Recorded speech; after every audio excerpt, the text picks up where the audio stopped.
Welcome to the Salmon Runs YouTube. Enjoy the video.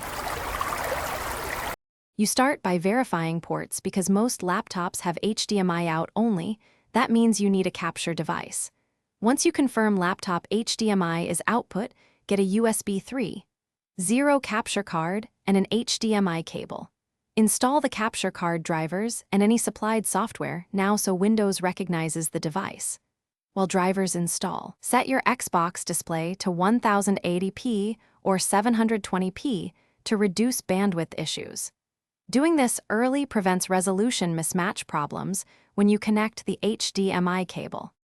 Once drivers are ready, connect the Xbox HDMI cable into the capture card input, and if you want local TV pass-through, use the card's HDMI out to a monitor.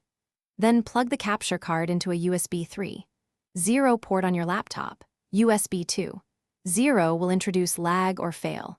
Open your capture software or OBS, select the capture device, and set the resolution and frame rate to match the Xbox. Make sure audio capture is enabled, and latency settings are minimized for smooth gameplay.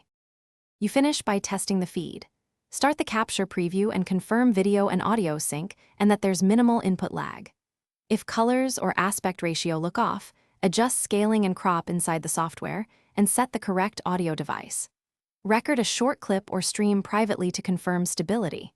If you see no signal, make sure the HDMI cable and ports are secure, the capture card has power and updated drivers, and try the Xbox wireless app as a network fallback. Thanks for watching.